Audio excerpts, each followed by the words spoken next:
आज शिरूर लोकसभा मतदारसंघाच्या महाविकास आघाडीचे उमेदवार विद्यमान खासदार डॉक्टर अमोलजी कोल्हे साहेब यांच्या प्रचाराच्या निमित्तानं व्यासपीठावर उपस्थित असलेले शेतकऱ्यांचे नेते, राष्ट्रवादी काँग्रेसचे ज्येष्ठ नेते, मी तर जुंद्री भाषेत म्हणेल की राजकारणातलं मुरलेलं लोणचं आणि आपल्या सगळ्यांचे कैवारी आदरणीय शरदचंद्र पवार साहेब यांचं शिवजन्मभूमीमध्ये मनापासून स्वागत करतो। व्यासपीठावर उपस्थित असलेले आदरणीय डॉक्टर अमोलजी कोल्हे, आदरणीय अशोक बापू पवार, बाळासाहेबजी दांगट ज्यांनी आपलं मनोगत व्यक्त केलं ते आदरणीय ढमढेरे साहेब, आदरणीय अशोक बापू पवार, देवदत्तजी निकम, बबनरावजी थोरात, सुरेश भाऊ भोर। खरं तर खूप सारी मांदियाळी व्यासपीठावरती उपस्थित आहे। महिला आघाडीच्या आमच्या सर्व भगिनी वर्ग, युवा सेना, युवा आघाडी उपस्थित असलेले सर्व शेतकरी बंधूंनो आणि भगिनींनो, खरं तर थोडा प्रोटोकॉल भाऊंच्या नंतर मी बोलणं थोडंसं चुकीचं आहे, पण मला शिवसैनिकांना आव्हान करायचं आहे।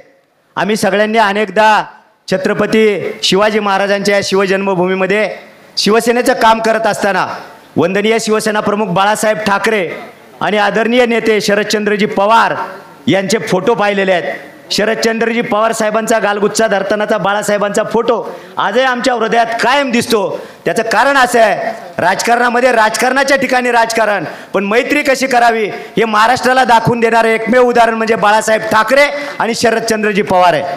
आणि हाच सह्याद्री बाळासाहेबांच्या नंतर आदरणीय पक्षप्रमुख उद्धव साहेब ठाकरे यांच्यासारखा सह्याद्रीसारखा आदरणीय पवार साहेब उभे आहेत। मला फारसं बोलायचं नाही। डॉक्टर कोल्हे साहेबांनी 5 वर्षामध्ये काय केलंय हे आपल्या सगळ्यांना माहिती आहे। वारंवार त्या गोष्टीवरती आपल्याला सांगायचं नाही, पण साहेब या तालुक्यामध्ये आदरणीय दांगट साहेब आमचे 10 वर्ष आमदार साहेब म्हणून राहिलेत। भाऊ तुम्ही मगाशी सांगितलं की ते मागच्या वेळेला सांगायचे की शिवाजी आढळरावांना मतदान करू नका, हे झालं बाहेरचं, पण आतली गोष्ट मला माहिती आहे कारण त्याचा साक्षीदार मी होतो। हे महत्त्वाचं आहे। त्यांनी कधीही प्रामाणिकपणानं उमेदवाराचं काम केलेलं नाही, कायम त्यांनी मदत केली। आज त्यांना ती संधी मिळाली। शेवटी हा निसर्गाचा नियम आहे, तुम्ही जे पेरलं तेच उगवणार आहे। मी आदरणीय कोल्हे साहेब तुम्हाला सांगतो, ज्या पद्धतीने संसदेमध्ये तुम्ही काम केलंय, ज्या पद्धतीने शेतकऱ्यांचे पोटतिडकीने प्रश्न मांडलेले आहेत, मला वाटतं पवार साहेबांच्या नंतर सुप्रियाताई सुळे, ओमराजे निंबाळकर आणि आदरणीय कोल्हे साहेब यांनीच फक्त शेतकऱ्यांचे प्रश्न हे महाराष्ट्राच्या माध्यमातून संसदेमध्ये मांडलेले आहेत। हा तालुका शिवसेनेला मानणार आहे, वंदनीय शिवसेना प्रमुख बाळासाहेब ठाकरे यांना मानणार आहे, आदरणीय उद्धवजींचे विचार, आदित्यजींचे विचार पुढे घेऊन जाणारा हा तालुका आहे। खरं तर मला माझ्या शिवसैनिकांना आव्हान करायचं आहे, आपल्याला चुकीच्या पद्धतीने निरोप दिले जातात, चुकीचं काही सांगितलं जातंय। कुणीतरी म्हणलं होतं बदला घ्यायचा आहे, बदला त्यांना नाही घ्यायचा, बदला शिवसैनिकांना आपल्याला घ्यायचा आहे। 20 वर्ष ज्यांच्या पालख्या वाहिल्या त्यांनी आज आपल्या सोबत गद्दारी केलेली आहे, म्हणून आपल्याला बदला घ्यायचा आहे। शिवसैनिकांनो माझी तुम्हाला विनंती आहे, एकही मत आपलं कुठं वाया जाता कामा नये। या तालुक्यामधून मागच्या वेळेला जितकं लीड कोल्हे साहेबांना दिलं होतं पवार साहेब, त्याच्या 3 पट लीड द्यायची जबाबदारी आज काँग्रेस, शिवसेना आणि राष्ट्रवादी पक्षाची आहे। मला आपल्याला विनंती करायची आहे, ज्यावेळेला शेतकऱ्यांच्या कांद्यासाठी निर्यात बंदी केली त्यावेळेला रस्त्यावर कोण उतरलं होतं? शिवसेना, राष्ट्रवादी काँग्रेस, अमोल कोल्हे साहेब, सत्यशील दादा, काँग्रेस, आपण सगळे उतरलो होतो।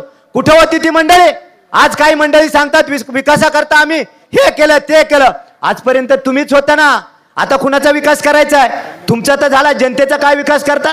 साहेब आदरणीय अजितदादा पवारांनी सांगितलं की 1000 कोटीचा जिल्हा नियोजनला निधी आणला। या तालुक्यातला कांदा, या जिल्ह्यातला कांदा, माझं मत असं आहे किंवा माझं गणित असं आहे, पुणे जिल्ह्यामध्ये निर्यात बंदीमुळे शेतकऱ्याचं जितकं नुकसान झालंय ते नुकसान कमीत कमी ते 10 ते 15 हजार कोटीपेक्षा जास्त नुकसान आहे। तुमचे 1000 कोटी म्हणजे दर्यामे खसखस आहे। शिवसैनिकांनो एक ध्यानात ठेवा, आपलं सगळ्यात जास्त नुकसान जर कोणी केलं असेल तर या मोदी सरकारने आणि भाजपने केलंय। आपल्या शेतकऱ्यांच्या ताटात माती कालवण्याचं काम भाजपच्या सरकारने केलंय। ही लढाई केवळ अमोल कोल्ह्यांची नाही, पवार साहेबांची नाही, उद्धव साहेबांची नाही, आपल्या जीवन मरणाचा प्रश्न आहे। दुधाची काय परिस्थिती, कांद्याची काय परिस्थिती, द्राक्षाची काय परिस्थिती, शेतकऱ्यांच्या शेतमालाची काय परिस्थिती आहे, आपल्या जीवन मरणाचा प्रश्न आपल्या पुढे आहे। म्हणून माझी तुम्हाला हात जोडून विनंती आहे, कोणत्याही परिस्थितीमध्ये चुकून देखील एकही मत कुठं जाता कामा नये। मगाशी आमचे लवांडे साहेबांनी सांगितलं, हा मंत्र जिथे रामकृष्ण हरी मंत्र तुकोबरायांना त्यांच्या गुरूंनी दिला, त्याच भूमीमध्ये आज ही सभा होते आणि त्याच भूमीतून आपल्याला परत एकदा त्या मंत्राची जपणूक करायची आहे. रामकृष्ण हरी आणि रामकृष्ण हरी आणि. मी अधिक बोलून आपला वेळ घेणार नाही साहेब. मी तुम्हाला एकच खात्री देतो, शिवसैनिक बडवा नाही, कडवा आहे, कडवा. आणि कोणत्याही परिस्थितीमध्ये एक एक मत वेचून वेचून तो आणणार आणि डॉक्टर अमोल कोल्हे साहेबांना सर्वाधिक मताधिक्याने निवडून दिल्याशिवाय राहणार नाही. अशा प्रकारचा शब्द आदरणीय बाळासाहेब दांगट असतील, आमचे सर्व पदाधिकारी असतील, या साऱ्यांच्या वतीने देतो. आपण सगळेजण आलात, आपलं स्वागत करतो आणि थांबतो. धन्यवाद. जय हिंद, जय महाराष्ट्र, जय गुरुदेव. धन्यवाद माऊली शेट्टी. यानंतर